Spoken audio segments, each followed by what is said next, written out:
সুপ্রিয় শিক্ষার্থী, কৃষি বিশ্ববিদ্যালয় কলেজ কর্তৃক আয়োজিত অনলাইন ক্লাস কার্যক্রমের আজকের ক্লাসে তোমাদের স্বাগত। আশা করি তোমরা যে যেখানে আছো সকলে ভালো আছো, সুস্থ আছো। আমি আসলে অনেকদিন পরেই তোমাদের সামনে আসলাম।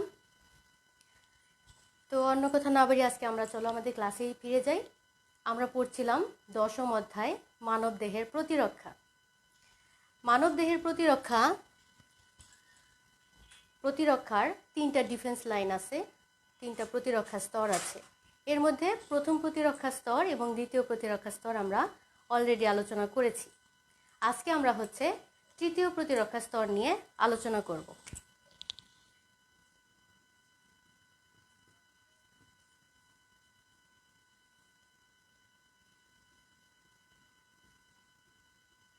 Third line of defence. তো প্রিয় শিক্ষার্থী বন্ধুরা, বরাবরের মতো তোমরা এবারও জানিয়ে দাও যে ক্লাস আমার কথা ঠিক মতো শোনা যাচ্ছে কিনা এবং বোর্ডটা স্পষ্ট দেখা যাচ্ছে কিনা। তোমরা প্লিজ কমেন্ট করে একটু জানিয়ে দাও এবং ভিডিওটা শেয়ার করে দাও। তো ঠিক আছে, আমরা ক্লাসটা শুরু করে দিচ্ছি। আমাদের তৃতীয় প্রতিরক্ষা স্তর, আমরা বলেছিলাম যে আমাদের প্রথম প্রতিরক্ষা স্তরে কারা কারা আছে, দ্বিতীয় প্রতিরক্ষা স্তরে কারা কারা আছে, এটা আমরা আগে আলোচনা করেছি। প্রথম এবং দ্বিতীয় প্রতিরক্ষা স্তরটা হচ্ছে নন স্পেসিফিক স্তর, অর্থাৎ সকল ধরনের জীবাণুর বিরুদ্ধেই তারা কাজ করে। সমস্ত ধরনের জীবাণুকে দেহের ভেতর প্রবেশে তারা বাধা প্রদান করে।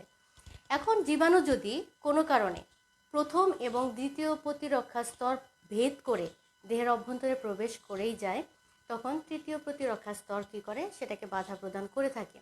এবং তৃতীয় প্রতিরক্ষা স্তরকে আমরা বলি যে ইমিউন রেসপন্স বা ইমিউন সারা, অর্থাৎ এবং এই স্তরটি হচ্ছে স্পেসিফিক, অর্থাৎ শুধুমাত্র নির্দিষ্ট জীবাণুর বিরুদ্ধে নির্দিষ্ট অ্যান্টিবডি সৃষ্টি হবে এবং ওই নির্দিষ্ট জীবাণুকেই ধ্বংস করবে। তৃতীয় প্রতিরক্ষা স্তরে যারা যারা আছে, এদের মধ্যে হচ্ছে বি লিম্ফোসাইট এবং টি লিম্ফোসাইট। একটা হচ্ছে টি লিম্ফোসাইট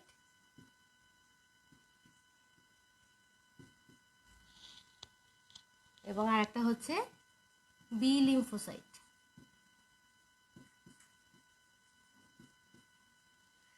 লিম্ফোসাইট কি আমরা জানি, লিম্ফোসাইট হচ্ছে এক ধরনের শ্বেত রক্তকণিকা। আমরা সকলে সেটা জানি, শ্বেত রক্তকণিকার যে শ্রেণী বিভাগ আমরা পড়েছিলাম সেখানে জানি লিম্ফোসাইট হচ্ছে এক ধরনের শ্বেত রক্তকণিকা। সেই লিম্ফোসাইটটা আবার দুই ধরনের হয়, একটা হচ্ছে টি আর একটা হচ্ছে বি লিম্ফোসাইট। এই লিম্ফোসাইটগুলো মেইনলি অ্যান্টিবডি উৎপাদন করে। দেহের অভ্যন্তরে যদি জীবাণু প্রবেশ করে তাহলে সে অ্যান্টিবডি ক্রিয়েট করবে এবং এরা মেমোরি সেল হিসেবে কাজ করে। মেমোরি সেলটা কি? মেমোরি সেল হচ্ছে স্মৃতিকোষ। স্মৃতিকোষের কাজটা হচ্ছে দেহের ভেতরে কোনো জীবাণু প্রবেশ করলে সেই জীবাণুর বিরুদ্ধে ফাইট করতে করতে করার জন্য সে কি বিভিন্ন অ্যান্টিবডি সৃষ্টি করে। অ্যান্টিবডি সৃষ্টি করে জীবাণুটাকে যেমন ধ্বংস করে ফেলে, একই সাথে ওটা সে স্মৃতিতে সংরক্ষণ করে রাখে, যাতে ভবিষ্যতে ওই জীবাণু যদি আবারও দেহের ভেতরে প্রবেশ করে তাহলে তারা সেটা চিনে ফেলে এবং ওই অ্যান্টিবডি দিয়ে তাকে পরাস্ত করে ফেলে। তাহলে আমরা তৃতীয় প্রতিরক্ষা স্তরে বি লিম্ফোসাইট এবং টি লিম্ফোসাইট এই দুইটা জিনিস পেলাম। এবার আসো আমাদের প্রতিরক্ষা ব্যবস্থাটা, এটার ধরন কয়টি? প্রতিরক্ষা ব্যবস্থার ধরন হচ্ছে দুইটি।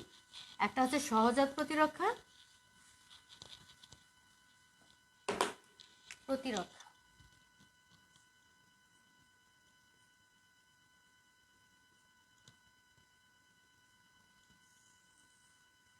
আমরা তো 3টা ডিফেন্স লাইন, যেটা প্রতিরক্ষা স্তর, সেটা পড়েছি। কিন্তু এই 3টা প্রতিরক্ষা স্তর যে এটা আবার দুই ধরনের হয়ে থাকে। সেটা কেমন? একটাকে বলা হচ্ছে সহজাত প্রতিরক্ষা, সহজাত। এটাকে ইংরেজিতে বলা হয় ইনেট অথবা inborn, innate or inborn immunity. আর একটা হচ্ছে অ্যাকোয়ার্ড বা অর্জিত প্রতিরক্ষা, অর্জিত বা অ্যাকোয়ার্ড।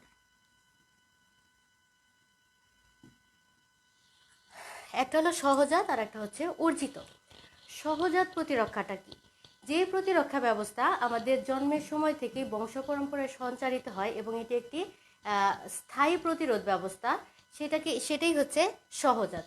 অর্থাৎ আমাদের দেহ জীবাণুর আক্রমণ, জীবাণু আমাদের দেহকে জীবাণু সংক্রমিত করার পর নয়, তার আগে থেকেই যে ব্যবস্থাটা আমাদের দেহের মধ্যে বিরাজমান সেটাই হচ্ছে সহজাত প্রতিরক্ষা। এবং এই যে কথাটা লিখেছি ইননেট অর ইনবর্ন, অর্থাৎ জন্মের সাথে সাথে, অর্থাৎ আমরা যখন মায়ের পেটে অমরার মধ্যে আমরা যখন বৃদ্ধিপ্রাপ্ত হই ফিটাসের মধ্যে, তখনই এই প্রতিরোধ ব্যবস্থাটা প্রাকৃতিকভাবেই সবার মধ্যে ডেভেলপ করে থাকে। এটা হচ্ছে জেনেটিকভাবে এটা প্রবর্তিত হয় সহজাত প্রতিরক্ষা। এটা যেমন আমরা তোমার প্রথম এবং দ্বিতীয় প্রতিরক্ষা স্তরটাকে বলেছিলাম সহজাত প্রতিরক্ষা। আচ্ছা, এটা পরে আসতেছি। তাহলে সহজাত প্রতিরক্ষাটা কি? যে প্রতিরক্ষা ব্যবস্থা আমাদের জন্মের সময় থেকেই বৃদ্ধি লাভ করে, অর্থাৎ এটা বংশ পরম্পরায় সঞ্চারিত হয় সেই ধরনের, এবং এটা স্থায়ী একটা প্রতিরোধ ব্যবস্থা। এই ধরনের প্রতিরোধকেই বলা হয় সহজাত প্রতিরক্ষা, অর্থাৎ ইনেট ইমিউনিটি। ওকে, এখন এই সহজাত প্রতিরক্ষা এটার আবার তিনটা ধরন আছে। সেই ধরন তিনটা কি কি? একটা হচ্ছে স্পেসিস বা প্রজাতিগত প্রতিরক্ষা, একটা হচ্ছে প্রজাতিগত বা স্পেসিস ইমিউনিটি। দুই নম্বরটা হচ্ছে গোষ্ঠীগতকে বলা হয় রেশিয়াল, RACIAL, রেশিয়াল ইমিউনিটি। এবং থার্ডটা হচ্ছে ব্যক্তিগত, ইন্ডিভিজুয়াল।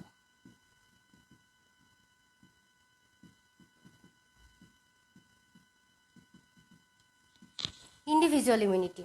এখন প্রজাতিগত প্রতিরক্ষা জিনিসটা কি? এই যে আমাদের দেহ জীবাণু দ্বারা সংক্রমিত হয়, এটা হচ্ছে প্রজাতি নির্দিষ্ট, অর্থাৎ এক এক প্রজাতিতে এই জীবাণুর বিরুদ্ধে প্রতিরোধ ব্যবস্থাটা এক এক রকম, ভিন্ন ভিন্ন।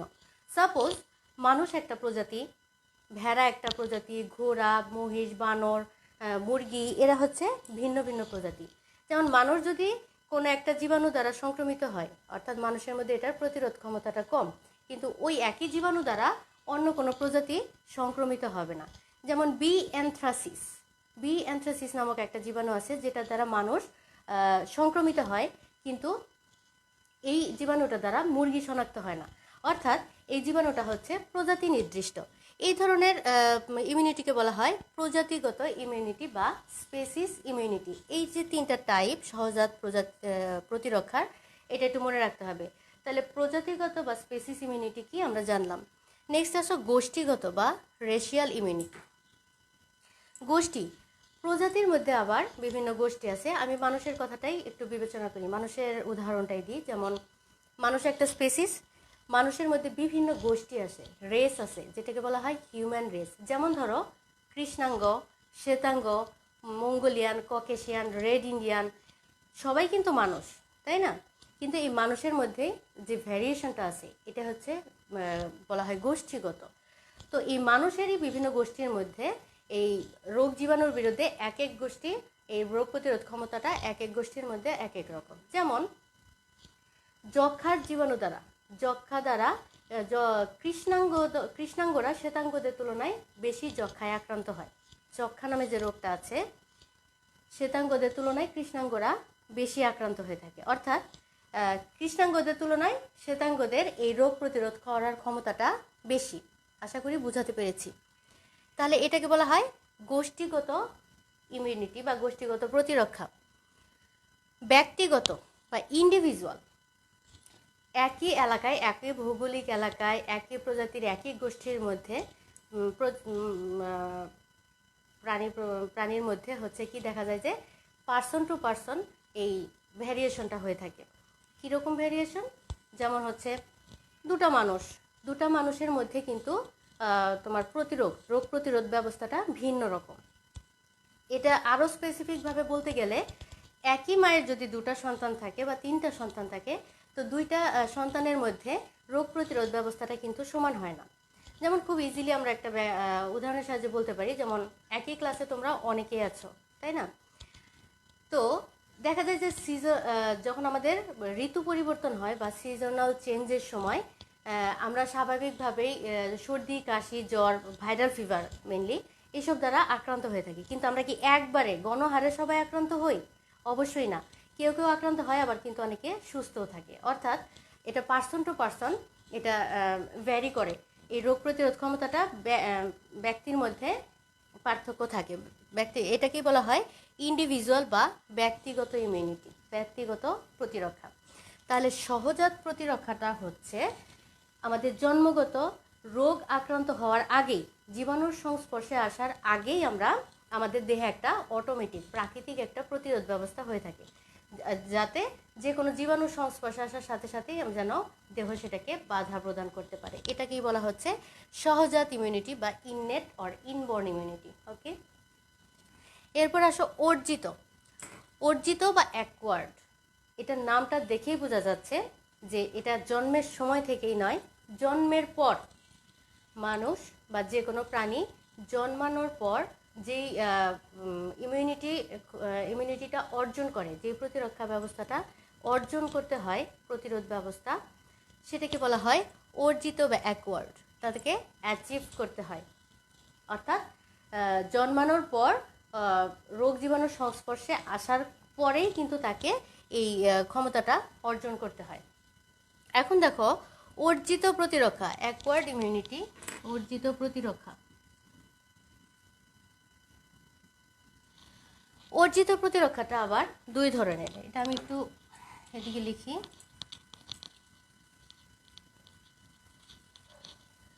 অর্জিত প্রতিরক্ষাকে দুই ভাগে ভাগ করা যায়। একটা হচ্ছে অ্যাক্টিভ বা সক্রিয়, একটা হচ্ছে সক্রিয়, আর একটাকে আমরা বলবো নিষ্ক্রিয় নয়, অক্রিয়। এটাকে বলা হয় অ্যাক্টিভ, আর অক্রিয়টাকে বলা হয় প্যাসিভ। আচ্ছা, অর্জিত প্রতিরক্ষার মধ্যে সক্রিয় সক্রিয় প্রতিরক্ষা কোনটা? তোমার সক্রিয় প্রতিরক্ষাটা হচ্ছে যখন আমরা বিভিন্ন জায়গায় ঘুরে বেড়াই, আমরা হচ্ছে হাসপাতাল, ক্লিনিক বা এমনি বাইরে অনেক সময় ঘোরাফেরা করি। এই সমস্ত জায়গায় ঘোরাফেরা করতে গিয়ে আমরা ন্যাচারালভাবে, অটোমেটিকভাবে বিভিন্ন রোগ জীবাণুর সংস্পর্শে এসে যাই। অর্থাৎ তখন রোগ জীবাণু আমাদের শরীরের অভ্যন্তরে প্রবেশ করে। শরীরের অভ্যন্তরে প্রবেশ করার পর কি হয়, আমাদের শরীরের অভ্যন্তরের যে সেলগুলো আছে, আমাদের শরীরের ভেতরের এই সেলগুলো কি করে, অ্যান্টিবডি ক্রিয়েট করে, অ্যান্টিবডি প্রডিউস করে, অর্থাৎ অ্যান্টিবডি তৈরি করে। আমাদের শরীরের ওন সেল মানে নিজস্ব যে কোষগুলো আছে সেগুলো হচ্ছে অ্যান্টিবডি তৈরি করে এবং এই জীবাণুটাকে ধ্বংস করে দেয় এবং একই সাথে স্মৃতিতে সংরক্ষণ করে রাখে। এখন সক্রিয় এবং অক্রিয় দুইটাই হচ্ছে আবার দুই ভাগে বিভক্ত। একটাকে বলা হচ্ছে তোমার হচ্ছে প্রাকৃতিক, আর একটা হচ্ছে কৃত্রিম, ন্যাচারাল, আর একটা হচ্ছে আর্টিফিশিয়াল। একইভাবে অক্রিয় বা অ্যাকোয়ার্ড ইমিউনিটি, প্যাসিভ ইমিউনিটিও দুই ধরনের। একটা হচ্ছে প্রাকৃতিক, আর একটা হচ্ছে কৃত্রিম।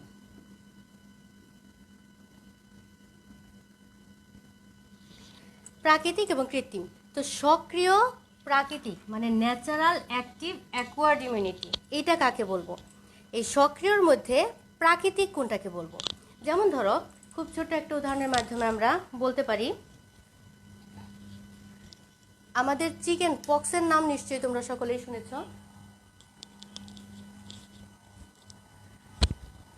চিকেন পক্স, আমাদের এমন কেউ নাই যে চিকেন পক্স হয়নি, খুবই কম। মানে জীবনের একটা না একটা পর্যায়ে সবারই সাধারণত পক্স হয়ে থাকে। সেটা কি? Chicken pox. এখন চিকেন পক্স 1980 সালের আগে আরেকটা রোগ ছিল যেটাকে বলা হতো স্মল পক্স, যেটা পৃথিবী থেকে প্রায় বিলুপ্ত হয়ে গেছে। এই স্মল পক্সটাকে এখন আর সেভাবে পৃথিবীতে নাই, পৃথিবী থেকে বলতে গেলে পুরোটাই বিলুপ্ত হয়ে গিয়েছে। এখন এই যে চিকেন পক্স, যেটা চিকেন পক্স দ্বারা যদি আমাদের শরীর আক্রান্ত হয়, চিকেন পক্সের যে জীবাণু, সেই জীবাণু আমাদের দেহে প্রবেশ করলে পরে আমাদের দেহের ভেতরে যে বি এবং টি লিম্ফোসাইট আছে, সেই বি এবং টি লিম্ফোসাইট তোমার অ্যান্টিবডি অ্যান্টিবডি প্রডিউস করে। অ্যান্টিবডি উৎপাদন করার পর এই জীবাণুটার বিরুদ্ধে সে ফাইট করতে থাকে। জীবাণুর বিরুদ্ধে ফাইট করতে করতে আমরা যখন এই পক্সটা হয়, আমরা কিন্তু বেশ কিছুদিন অসুস্থ থাকি, তাই না? তো জীবাণুর এক্সপোজারে গিয়ে তার সাথে ফাইট করতে করতে একটা সময় সেই জীবাণুটাকে মেরে ফেলে বা ধ্বংস করে ফেলে, অর্থাৎ রোগের বিরুদ্ধে সে জয় লাভ করে। জয় লাভ করার পর সে জীবাণুটাকে তো ধ্বংস করেই, একই সাথে সে স্মৃতিতে আমাদের এই যে বি এবং টি লিম্ফোসাইট মেমোরি সেল হিসেবে কাজ করে। অর্থাৎ দেহের ভেতরে যে জীবাণুটা প্রবেশ করলো, সেই জীবাণুটাকে সে আজীবনের জন্য চিনে রাখে। এর ফলশ্রুতিতে কি হয় দেখো, এরকম কি কখনো শুনেছো যে পক্স মানুষের বারবার হয়? পক্স কিন্তু সাধারণত একবারই হয়, আমরা দেখে থাকি এটা, তাই না? বারবার কিন্তু মানুষ পক্সে আক্রান্ত হয় না, অর্থাৎ একবার হলে তার আর না হওয়ার সম্ভাবনাটাই বেশি। এটা এই কারণেই হয়ে থাকে, সে জীবাণুটাকে ধ্বংস করে প্লাস স্মৃতিতে সংরক্ষণ করে রাখে, যাতে ভবিষ্যতে ওই জীবাণু যদি প্রবেশও করে তাকে সে আমাদের লক্ষণ প্রকাশের আগেই তারা সেটাকে মেরে ফেলে এবং আমরা বুঝতেই পারি না যে আমাদের শরীরের ভিতরে আবার চিকেন পক্সের জীবাণু প্রবেশ করেছে। তাহলে হচ্ছে ন্যাচারাল অ্যাক্টিভ ইমিউনিটি। তাহলে এটা কি? এটা তো জন্মের পরে হয়, রোগের সংস্পর্শে যাওয়ার পর হয়। সক্রিয় কেন বলা হয়েছে? এটা হলো এবং ন্যাচারাল প্রাকৃতিক সক্রিয় ইমিউনিটি, অর্থাৎ জীবাণুর সংস্পর্শে আসার পর দেহের ভেতরে, আমাদের দেহের ভেতরের যে নিজস্ব সেলগুলো বা কোষগুলো রয়েছে, সেই কোষগুলো অ্যান্টিবডি উৎপাদন করে। এই টোটাল প্রক্রিয়াটাই হচ্ছে অ্যান্টিবডি সংক্রান্ত। অ্যান্টিবডি ক্রিয়েট করে এবং সেই জীবাণুটাকে ধ্বংস করে দেয়। তাহলে সক্রিয় প্রাকৃতিক প্রতিরক্ষাটা কি, আশা করি বুঝতে পেরেছ? দেহ জীবাণুর সংস্পর্শে যাবে এবং ওই জীবাণুটার বিরুদ্ধে দেহে অ্যান্টিবডি সৃষ্টি হবে, সেই জীবাণুটাকে ধ্বংস করে ফেলবে এবং সে ওটা স্মৃতিতে সংরক্ষণ করে রাখবে, যাতে ভবিষ্যতে আর ওই রোগটা না হয়। আচ্ছা, এবার দেখো আর্টিফিশিয়াল অ্যাক্টিভ অ্যাকোয়ার্ড ইমিউনিটি। আর্টিফিশিয়ালটা কি? কৃত্রিম। আমরা সবাই শিশু জন্মের পর আমরা সাধারণত টিকা দিয়ে থাকি। সবার এই যে বা হাতের এখানে দেখবা একটা টিকার চিহ্ন আছে, তাই না? শিশু জন্মানোর পরই আমরা কি করি? টিকাদান কর্মসূচির আওতায় নিয়ে আসি, তাই তো? যাতে টিকাটা কেন দেওয়া হয়? টিকাটা এই জন্যই দেওয়া হয় যাতে ওই সকল জীবাণু দ্বারা মানে দেহ আক্রান্ত না হয়, তার আগে আগাম একটা প্রস্তুতি নিয়ে রাখা হয়। যেমন আমরা দেখেছি এবং আমাদের দেশে এই টিকাদান কর্মসূচি, নিউবর্ন বেবি যারা বাচ্চা জন্মানোর পরপরই তাকে এই টিকাদান কর্মসূচির আওতায় নিয়ে আসা হয়। এটাকে বলা হয় ইপিআই বা expanded programme of immunisation. Expanded programme of immunisation অর্থাৎ এই টিকাদান কর্মসূচির আওতায় নিয়ে আসা হয়। আমরা জানি যে আমাদের শিশু জন্মানোর পর আমরা যখন স্বাস্থ্যকেন্দ্রে যাই, একটা কার্ড দেয়, সেই কার্ডে কিছু টিকার নাম লেখা থাকে এবং সেগুলো পরপর বিভিন্ন ডিউরেশনে আমাদের দিতে হয়। যেমন ধরো ওপিভি, ওরাল পোলিও ভ্যাকসিন, তারপর হচ্ছে ডিপিটি, তারপর হচ্ছে বিসিজি, ওরাল পোলিও ভ্যাকসিন, তারপর হচ্ছে ডিপিটি, যেমন এটা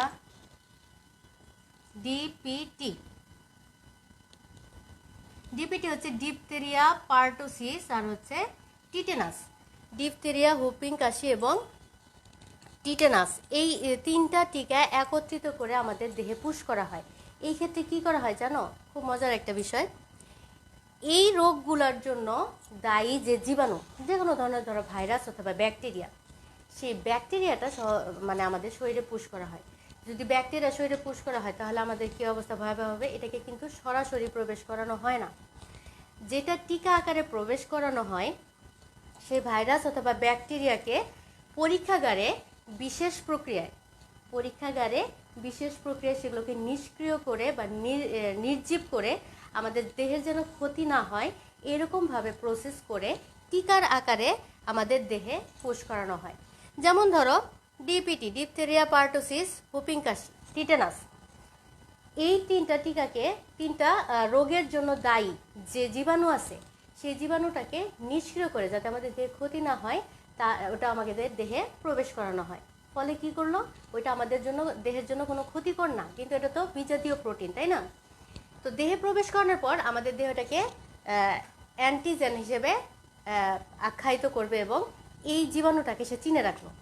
এটা যদিও নির্জীব, কিন্তু আমাদের শরীরে প্রবেশ করলে আমাদের শরীরের যে প্রোটিনগুলো আছে তারা এগুলোকে অ্যান্টিজেন বা প্যাথোজেন হিসেবেই গণ্য করবে এবং এগুলোর বিরুদ্ধে দেহে অ্যান্টিবডি সৃষ্টি করবে এবং স্মৃতিতে সংরক্ষণ করে রাখবে। ফলশ্রুতিতে কি হলো, এই রোগগুলো দ্বারা যদি আমরা পরবর্তীতে কখনো আক্রান্ত হই, যেহেতু আমার দেহ সেটা চিনে রেখেছে, কাজেই আমাদের দেহের আর কোনো ক্ষতি হবে না। সে ওই জীবাণুকে প্রতিহত করার সিস্টেমটা অটোমেটিকভাবেই শিখে নিয়েছে। কিভাবে? এই টিকাদানের মাধ্যমে এই জীবাণুগুলোকে নিষ্ক্রিয় করে আমাদের দেহে টিকা আকারে প্রবেশ করাচ্ছি। ফলশ্রুতিতে আমাদের দেহ এই জীবাণুগুলোর বিরুদ্ধে ফাইট করার জন্য প্রস্তুত হয়। কিন্তু এগুলো আমরা কোথা থেকে পেয়েছি? বাইরের থেকে, অ্যাকওয়ার্ড, তার মানে কোনো একটা মাধ্যম থেকে পেয়েছি আমরা। এটা হচ্ছে এই জন্য অর্জিত প্রতিরক্ষা। কিভাবে পেলাম? আর্টিফিশিয়াল। কেন আর্টিফিশিয়াল? এই জন্যই অন্য কোনো জীবাণুর থেকে আমরা দেহের ভেতরে ইনজেকশন আকারে প্রবেশ করালাম। আর এই যেটা বলছিলাম ন্যাচারাল, এটা আর এটার মধ্যে পার্থক্য কি?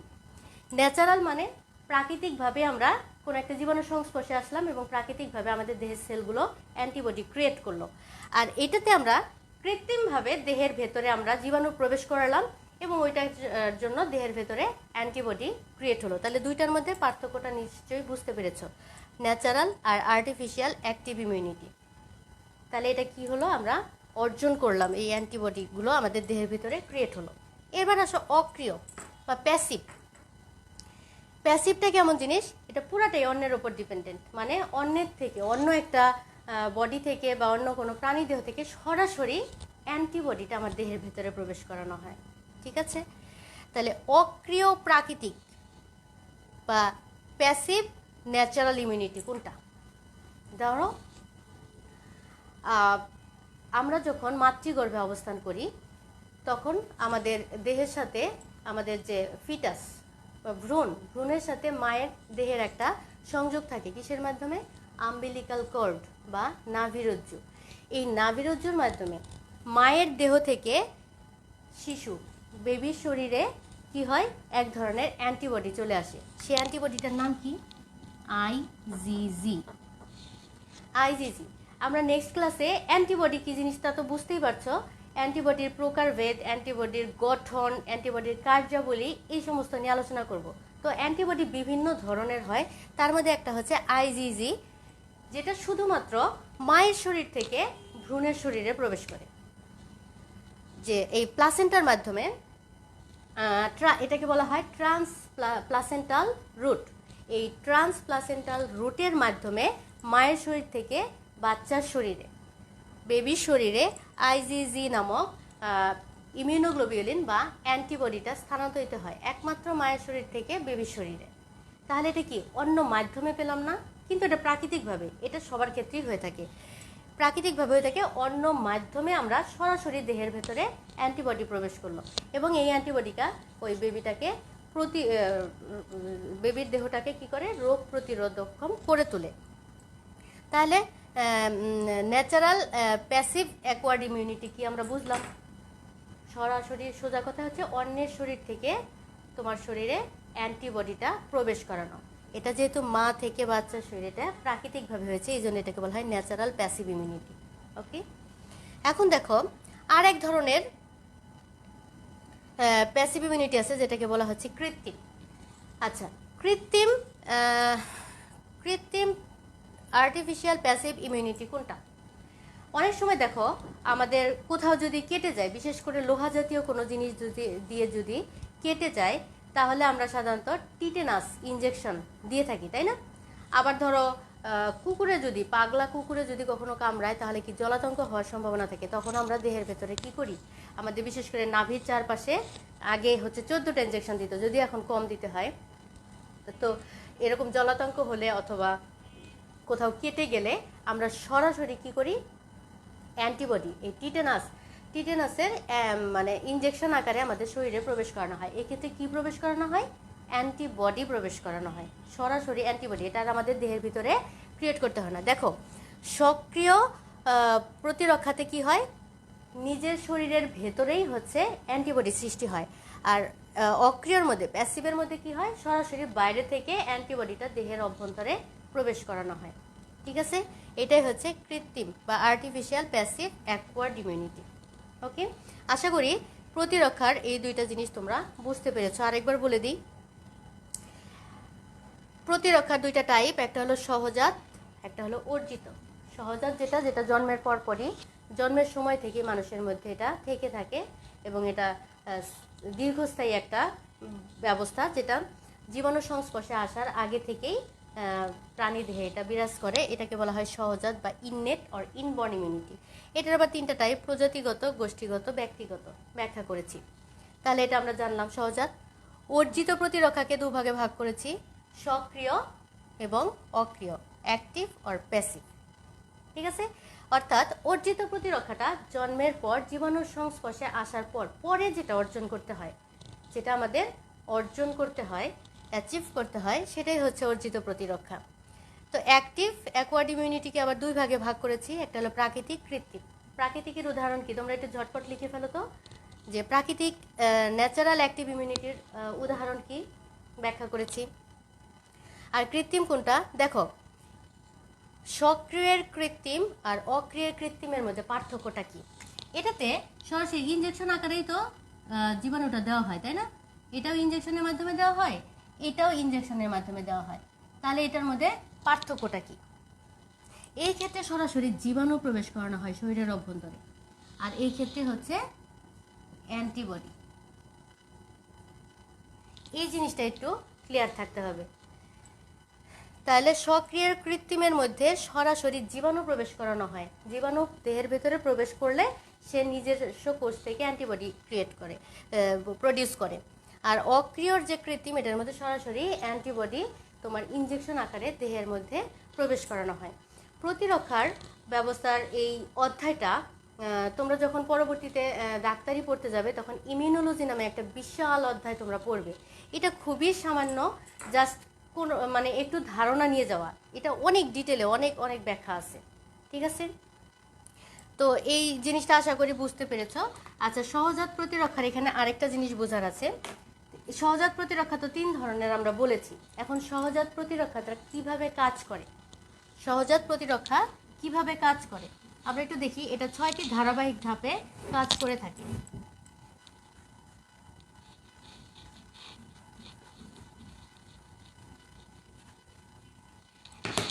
সহজাত প্রতিরক্ষা 1 নম্বর হচ্ছে প্রতিবন্ধক বা ব্যারিয়ার্স।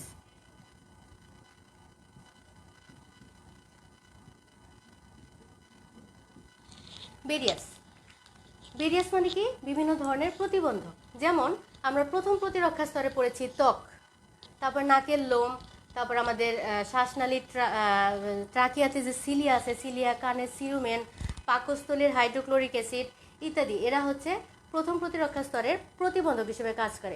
এগুলো হচ্ছে নন স্পেসিফিক, অর্থাৎ সকল ধরনের জীবাণুর বিরুদ্ধেই কাজ করে। আবার দ্বিতীয় প্রতিরক্ষা স্তরে বিভিন্ন ধরনের শ্বেত রক্তকণিকা যে কোনো জীবাণুর বিরুদ্ধে কাজ করে, অর্থাৎ যে কোনো জীবাণু, সেটা ভাইরাস, ব্যাকটেরিয়া বা এনিথিং যেটাই হোক না কেন, সেটাকে ধ্বংস করে ফেলে। এই জন্য এটাকে বলা হচ্ছে প্রতিবন্ধক। তাহলে সহজাত প্রতিরক্ষাটা কিভাবে কাজ করছে, ফার্স্টে আমরা বললাম কি, ব্যারিয়ার বা প্রতিবন্ধক। এরপর আসো প্রতিবন্ধকের পর আছে প্রদাহ বা ইনফ্লামেশন।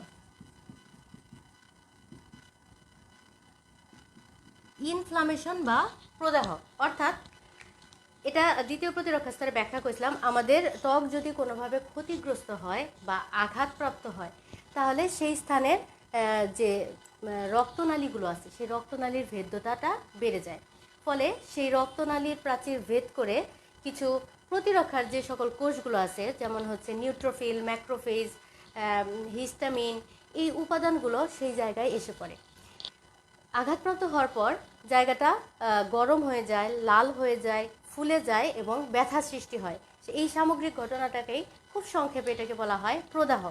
এবং এই জায়গা দিয়ে যাতে কোনো জীবাণু সংক্রমিত হতে না পারে, তখন ওই প্রতিরক্ষার ওই কোষগুলো এসে ওই জীবাণুগুলোকে গ্রাস করে ফেলে। এইভাবে এই প্রদাহ আমাদের ইমিউন সিস্টেমে গুরুত্বপূর্ণ ভূমিকা পালন করে। 3 নম্বর হচ্ছে প্রতিবন্ধক, প্রদাহ, তারপর হচ্ছে কমপ্লিমেন্ট।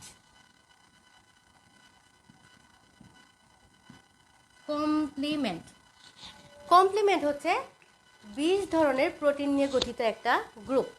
কমপ্লিমেন্ট কোনো কোষ নয়, এরা কি করে, 20 ধরনের প্রোটিন নিয়ে গঠিত একটা গ্রুপ, যারা সরাসরি কখনো জীবাণু ধ্বংস করে না, বরঞ্চ ওই নিউট্রোফিল, ম্যাক্রোফেজ এদেরকে জীবাণু ভক্ষণে সহায়তা করে থাকে। অর্থাৎ কমপ্লিমেন্ট সিস্টেমে যে 20 ধরনের প্রোটিন আছে, এটা যদি একটা প্রোটিন সক্রিয় হয়, সে তার গ্রুপের অন্যান্য প্রোটিনকেও সক্রিয় করে দেয় এবং সে প্রতিরক্ষা ব্যবস্থায় অংশগ্রহণকারী কোষগুলোকে ওই জীবাণু ভক্ষণে সাহায্য করে থাকে। এটাই হচ্ছে কমপ্লিমেন্ট সিস্টেমের প্রধান কাজ।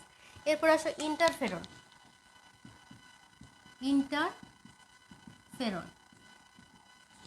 ইন্টারফেরন হচ্ছে ভাইরাস আক্রান্ত কোষের প্রতিক্রিয়া হিসেবে কোনো কোষ যদি ভাইরাস দ্বারা আক্রান্ত হয়, তাহলে সেই কোষ থেকে গ্লাইকোপ্রোটিন নামক এক ধরনের রাসায়নিক নিঃসৃত হয়।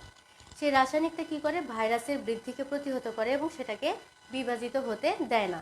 এটা একই সাথে আশেপাশের কোষগুলোকেও সতর্ক করে দেয় এবং তারাও ইন্টারফেরন নিঃসরণ করে। ফলে কি হয়? আশেপাশের কোষগুলো ওই ভাইরাসের আক্রমণটাকে প্রতিহত করতে পারে। এটা গেল ইন্টারফেরন। এরপর আসো, ইন্টারফেরনের পরে আছে সহজাত মারণ কোষ, এনকে সেল। এনকে সেল কি? ন্যাচারাল কিলার সেল। এটা আমরা বলেছি, এর আগেও বলেছি। ন্যাচারাল কিলার সেল একে টিউমারে আক্রান্ত কোষ বা অন্য যে কোনো, অর্থাৎ দেহের ভেতরে কোনো কোষে যদি কোনো ধরনের অসামঞ্জস্য দেখে, তাহলে এনকে সেল সরাসরি গিয়ে সেটাকে ভক্ষণ করে ফেলে। এরপর আছে সহজীবী ব্যাকটেরিয়া।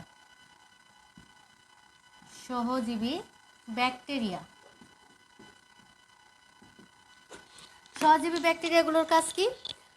সহজীবী ব্যাকটেরিয়া হচ্ছে আমাদের দেহের বিভিন্ন স্থানে অবস্থান করতে পারে। যেমন আমরা বলেছি যে আমাদের ত্বকে বিভিন্ন ধরনের ব্যাকটেরিয়া বাস করে। তারপরে হচ্ছে দেহের অভ্যন্তরে, যেমন মহিলা প্রাণীদের যোনিতে বিভিন্ন ধরনের উপকারী ব্যাকটেরিয়া, এটা হচ্ছে উপকারী ব্যাকটেরিয়া। এই সকল ব্যাকটেরিয়া থাকার কারণে কি হয়?